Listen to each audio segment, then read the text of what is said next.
So, this is from BBC on the Ukraine war. Russia warned Sweden and Finland against NATO membership. Russia has warned Finland and Sweden against joining NATO, arguing the move would not bring stability to Europe. No duh. No duh. Like, come on. You guys were just floating the idea of Ukraine joining NATO. And Russia said no.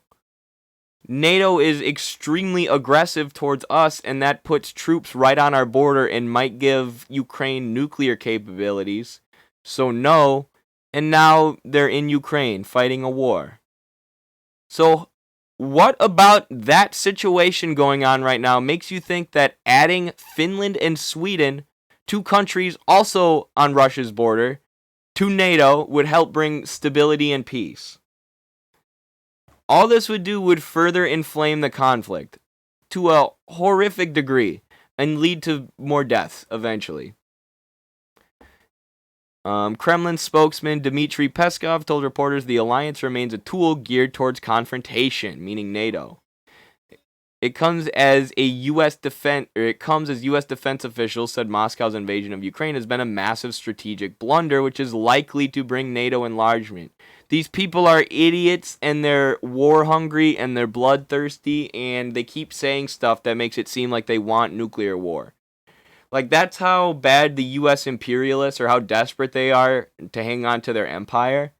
You know, Russia's like, we'll literally invade Ukraine, so that you don't add them to NATO. And then the U.S. is like, oh, well, we're going to add more countries to NATO as a response.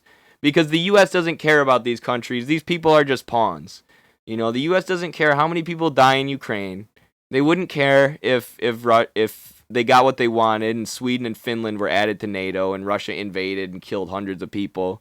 The U.S. wouldn't care. These are just pawns in the big geopolitical game.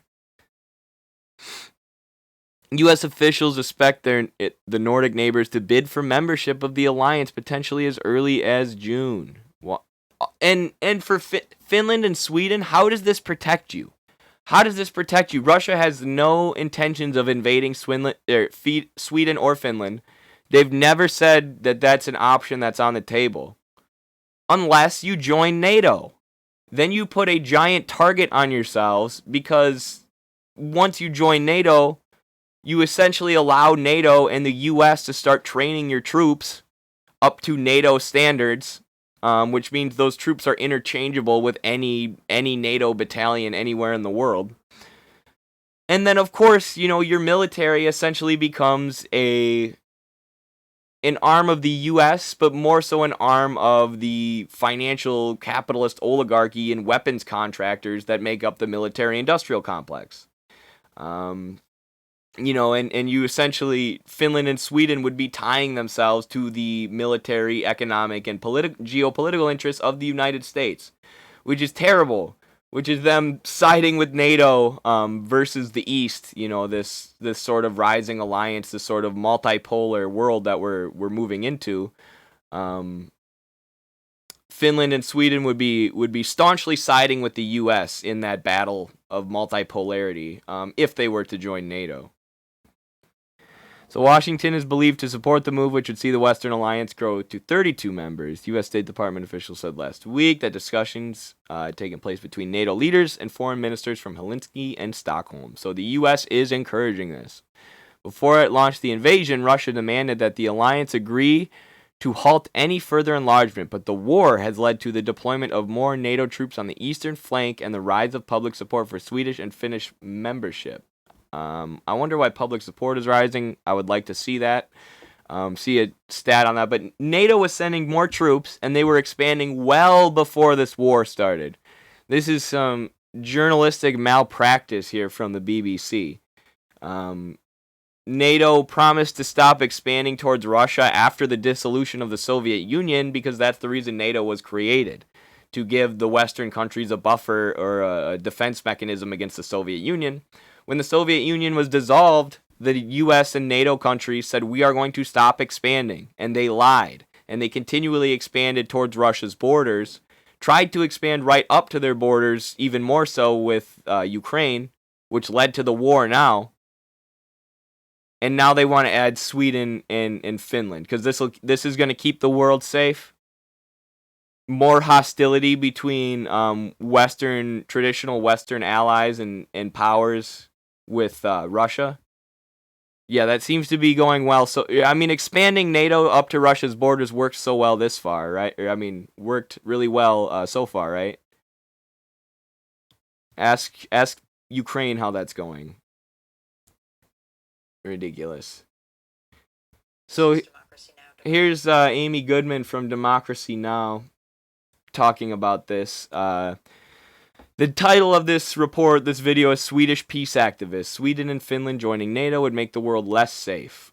So we're going to hear from a Swedish peace activist, but we're also going to hear from the leaders of Sweden and Finland. I keep almost saying Swinland. Sweden and Finland, Swinland. But here we go. Here's Amy Goodman from Democracy Now!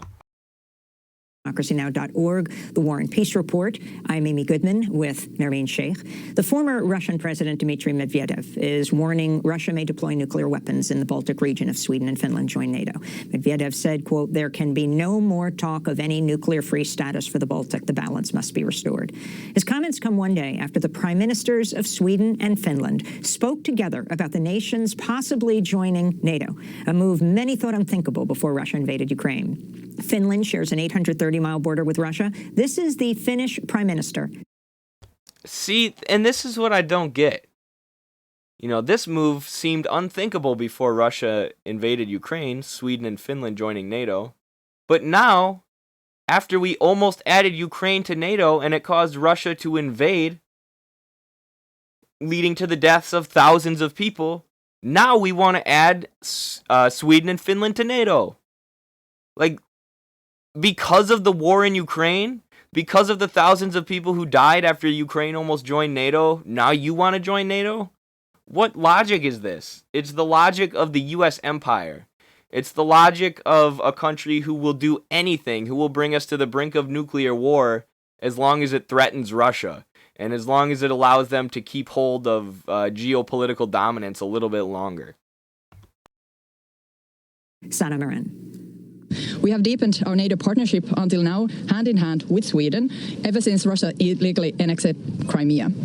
The difference between being a partner and being a member is very clear and will remain so. There is no other way to have security guarantees than under NATO's deterrence and common defense as guaranteed by NATO's Article 5. The Swedish Prime Minister, Magdalena Andersson, also spoke Wednesday in Stockholm. She's Sweden's first female prime minister. We have to analyze the situation to see what is best for Sweden's security, for the Swedish people in this new situation. And you shouldn't rush into that. You should make it very seriously. It is the first time there is a Swedish and Finnish prime minister, both women. We go now to Salin in western Sweden, where we're joined by Agnes Hellström, president of the Swedish Peace and Arbitration Society, the country's oldest peace group. Some say it's the oldest in the world, founded in 1883. Agnes, welcome to Democracy Now! Your response, I mean, this is an incredible, even seeing these two women, which is historic. They are standing there, though, saying they want to join this military alliance, NATO. If you can respond. Well, the Swedish Peace and Arbitration Society, we are against the Swedish membership in NATO, and that therefore I'm, as a feminist, extra sad that the steps are taking so quickly now towards the membership. And the main reason that we don't think it would make us safer or the world more secure. It would make us part of a nuclear doctrine, and our possibility to be a voice for democracy, prevention, and disarmament would decrease. And Agnes, could you talk about whether, since the Russian invasion of Ukraine, popular public support for joining NATO has increased in Sweden, as it has in Finland, where reportedly recent polls suggest almost 70% of Finns support joining NATO? Yeah. The recent debate in Sweden has been very narrow and pro-NATO, I would say. But the polls they have still that's been made, they still don't show support from a majority of the people of Sweden. So I think that it has been. So that's interesting. I said I wanted to see the polls to see if people in Sweden and Finland really do support joining NATO. And this activist is saying they don't. The majority does not. So interesting. growing the support, but at the same time, it's been the only option presented to us by the media, more or less. And I think it's really important, this kind of big decision, that it has to be a wide debate, and it has to be, the people must be included in this kind of really big change in our policy. Agnes Hellstrom, for people who aren't familiar with Sweden's history, if you can talk about the history of neutrality and why it is so central to Sweden's identity. Yeah, I don't remember the exact year when we decided on the neutrality policy, and it's also been abandoned for a more non-aligned policy, military. But it's been a country that had peace for more than 200 years, and a lot to thank has been our choice to be more of a voice for diplomacy and for disarmament, and to, in the international forum, represent those issues more than to take side or to choose an ally in that kind of way as NATO is. Agnes, as members of both Finland and Sweden are, of course, members of the EU, which does grant some kind of protection to both states in the event of any kind of military assault. So, in other words, they do already have some security guarantees. Why then do you think that there is this heightened discussion of NATO? What would NATO membership enable? Well, I think in Sweden, as in many countries right now, it's been a big amount of fear after the invasion of Ukraine. And therefore, it's like the easiest solution that you join a military alliance that would protect you in case of war. But at the same time, war is always devastating. So we have to do everything we can to prevent the war spreading, or just war starting in other parts of our surroundings. So I think it's a reflex that you choose that because it's the easiest way. But at the same time, we have to use this really wide palette of choices right now, or to solutions to try to get a ceasefire and try to de-escalate this conflict. And that's why I think this analysis that Sweden is going to make, it has to take a lot of time. It's been being discussed for years in Sweden, and it's been a majority of the parties of the government, of the parliament, have been opposed a NATO membership. Well, so very interesting, and it makes sense. You know, you heard her saying public support is on the rise because, you know, it seems like the easiest reaction. You know, people are scared Russia invaded Ukraine. Sweden and Finland are also by Russia's border. What if they invade us? Let's just join a military alliance with the U.S., who doesn't like Russia. That will not help. That will not help.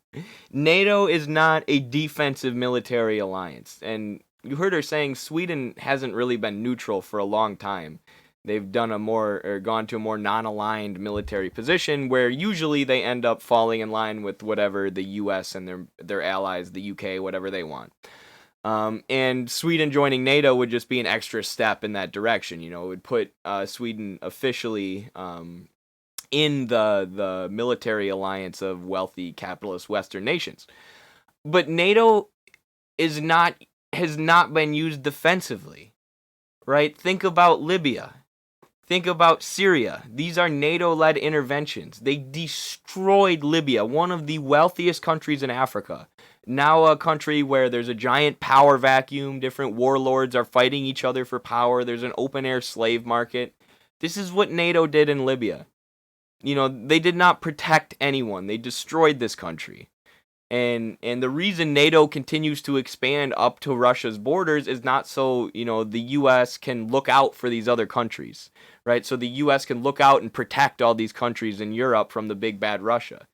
The U.S. hates what Russia is doing economically. They hate that so many European countries are buying gas from Russia. They hate that Russia is forging closer ties with China, that Russia is forging closer economic ties with Syria, and all these geopolitical enemies of the United States. The expansion of NATO up to Russia's borders is part of this new Cold War policy, where the U.S. wants to control as much of Europe and Eastern Europe as they can, and have as many ways as they can, as many tools as possible to threaten Russia or eventually destabilize Russia. And this, you know, this constant threatening and encroachment towards Russia is largely what led to the invasion of Ukraine, right? And the U.S. backed coup in Ukraine in 2014 also. But now you have Sweden and Finland. The leadership of both countries are going out and voicing their support for the U.S., voicing that they're anti-Russia, which that's probably not going to lead Russia to do an invasion, right? But floating the idea of joining NATO is very dangerous, right? That is putting a target on your back. That is, making Russia look to Sweden and Finland as if, you're with a close eye, right? To make sure that they don't join NATO. And when you're talking about protecting the people of Finland and Sweden because they're scared Russia is going to invade, the number one worst thing you could do to put a target on your back and say, give Russia a reason to send their military over here is joining NATO, is joining the U.S. military alliance that is explicitly used to threaten Russia, that has been explicitly used to destabilize and destroy countries, and was used to try and destroy Syria, who were supported by the Russians and the Russian military. The worst thing Sweden and Finland could do right now is join NATO. And I get it, it's a reaction, right? Oh, let's join this military alliance. Let's join this Western military alliance against Russia, so Russia won't invade. That is not what will happen. That will provoke Russia.